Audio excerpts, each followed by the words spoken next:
Hello बच्चों, कैसे हैं आप सब। कामना करते हो स्वस्थ होंगे, खुश होंगे, अपने घरों में सेफ होंगे। आज हम एक्सरसाइज करेंगे 3.6 का क्वेश्चन नंबर 2। और क्वेश्चन नंबर 2 क्या कहता है।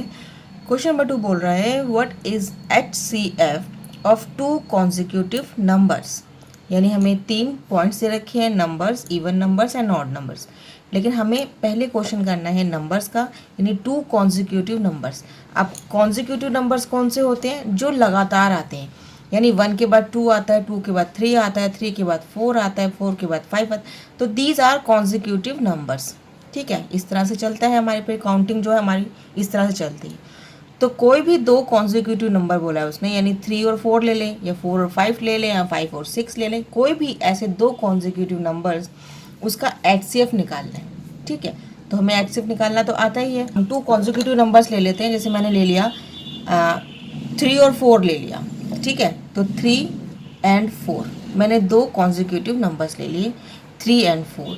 अब 3 का मैंने अगर फैक्टर करना है तो क्या फैक्टर होगा? 1 मल्टीप्लाई 3। और कोई फैक्टर होगा? नहीं होगा। ऐसे ही अगर मैं 4 का करती हूँ तो 4 का होगा 1 मल्टीप्लाई 2 मल्टीप्लाई 2। तो मेरे पास क्या नंबर होगा? 1 मल्टीप्लाई 2 मल्टीप्लाई 2। यही होगा ना 4 के फैक्टर्स। तो क्या इन दोनों में कोई कॉमन आ रहा है? अगर 1 की बात करें तो सिर्फ 1 ही आ रहा है, और कोई दूसरा प्राइम फैक्टर कॉमन नहीं आ रहा। इसमें 3 है, इसमें 2 है। हम एक और एग्जाम्पल ले लेते हैं। This is example. मैं एक और एग्जाम्पल और ले लेते हैं। जैसे मैंने 8 एंड 9 ले लिया, यानी 8 एंड 9 ले लिया। अगर मैं 8 का फैक्टर करती हूँ, 8 के में अगर मैं फैक्टर करती हूँ तो क्या होगा? 2 मल्टीप्लाई 2 मल्टीप्लाई 2, 2 2 ज़ा 4, 2 ज़ा 8, और इसकी हमारा 1 तो होता ही है। और अगर मैं 9 का लेती हूँ तो क्या होगा? 1 क्या होगा? 3 मल्टीप्लाई 3। तो 1 के अलावा और कोई मेरे पास देखो फैक्टर नहीं आ रहा जो कॉमन नंबर हो, हाईएस्ट नंबर हो, कोई भी नहीं आ रहा, ओनली 1। तो इसका जो आंसर होगा, हमारा जो HCF होगा, टू कॉन्जिक्यूटिव नंबर्स का जो HCF होगा वो क्या होगा? This is the 1। तो ये मेरे पास क्या होगा? This is the answer. Next करते हैं इवन नंबर।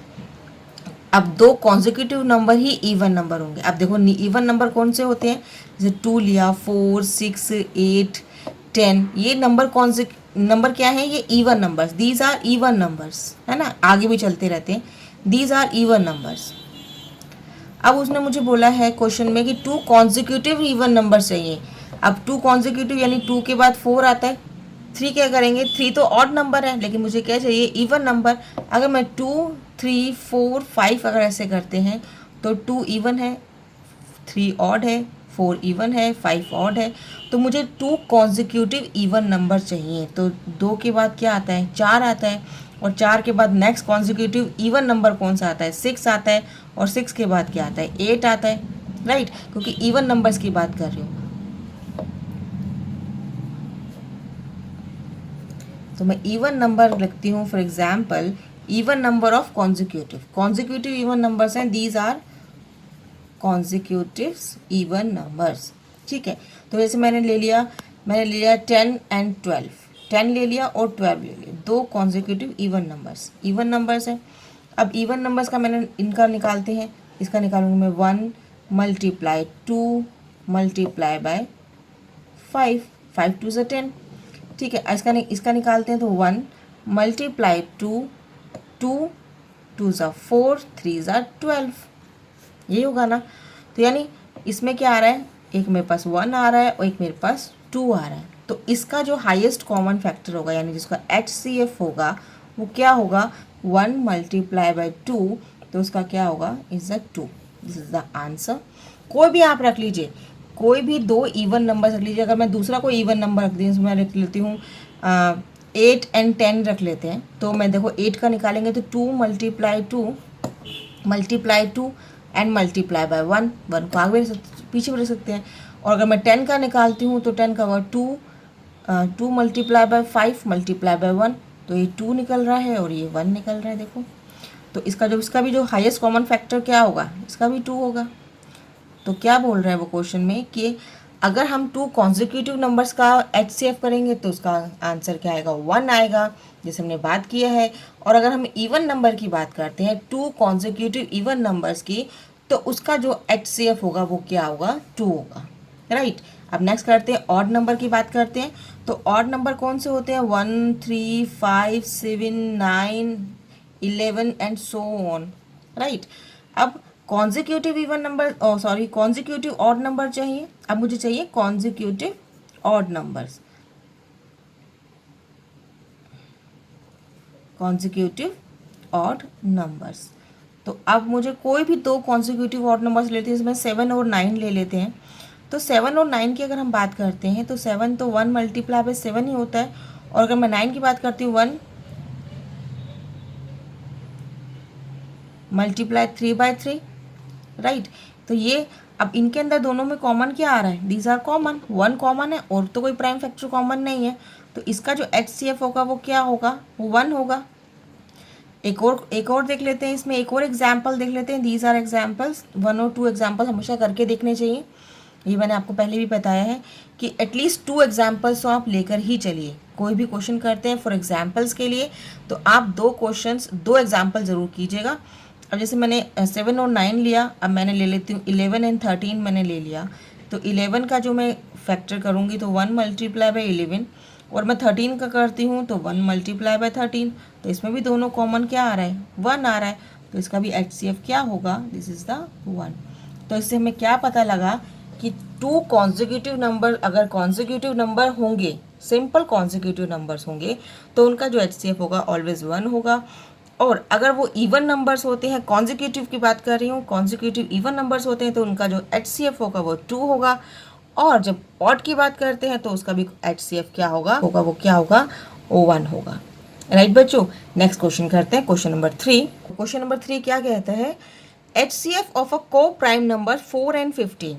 अब हमें पता है कि को प्राइम नंबर क्या होता है, ऐसा नंबर देखो 1 मल्टीप्लाई 2, अगर मैं 4 की बात करती हूँ तो 1 मल्टीप्लाई 2 मल्टीप्लाई 2, और मैं अगर 15 की बात करती हूँ तो 1 मल्टीप्लाई 3 मल्टीप्लाई बाय 5, ठीक है। ये कंपोजिट्स नंबर भी हैं क्योंकि दोनों अलग अलग उससे भी जा रहे हैं, लेकिन ये को प्राइम नंबर है। इनका जो जो कॉमन नंबर है ना, दिस इज़ अ 1। ऐसे नंबर जिनका जो कॉमन नंबर होता है 1 ही आता है फैक्टर करने पर भी, तो वो कौन से होते हैं, को प्राइम नंबर्स। तो ये को प्राइम नंबर 4 एंड 15 है। अब वो क्वेश्चन क्या बोल रहा है, इसको फैक्टराइज किया, देखो इसमें फैक्टराइज लिखा ही हुआ है 2/2 एंड 3 × 5, ये भी हमने किया है।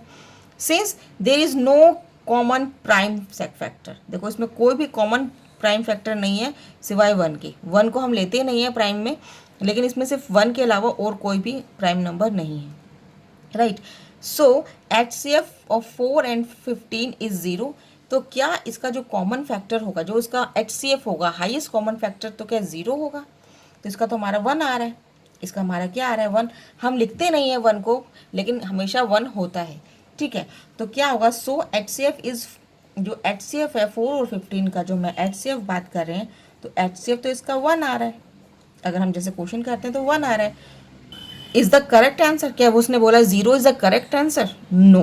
तो हमारा जो पहला आंसर होगा, ये तो सारे एग्जाम्पल्स किए ना हमने, जो मैं इसके अकॉर्डिंग किया है, तो आंसर क्या होगा फर्स्ट क्वेश्चन का, इज द करेक्ट आंसर, जो 0 बोला इज द करेक्ट आंसर, तो लिखेंगे हम 0, तो कहेंगे नो, नो 0, या फिर हम ऐसे लिखते हैं 0 is not a correct answer. अब उसने बोला इफ नॉट, अगर नहीं, तो हमारा तो नहीं आया, तो उसका करेक्ट आंसर क्या होगा, मतलब करेक्ट HCF जो है वो क्या होगा। तो हम लिखते हैं what is the correct HCF, तो करेक्ट HCF क्या होगा, 1 होगा। 1 इज द करेक्ट HCF, तो का जो 1 होगा वो करेक्ट HCF होगा, और 0 ऐसा नंबर नहीं होता, जो HCF में हमेशा 1 तो आता ही है, राइट बच्चों। तो ये था question number 2 and question number 3। तो बच्चों क्वेश्चन समझ में आया तो लाइक ज़रूर कीजिएगा और शेयर ज़रूर कीजिए, सब्सक्राइब करना ना भूलें। आज के लिए इतना ही, अगली वीडियो में अगले क्वेश्चन के साथ मिलते हैं, तब तक के लिए good bye, thanks for watching, have a nice day.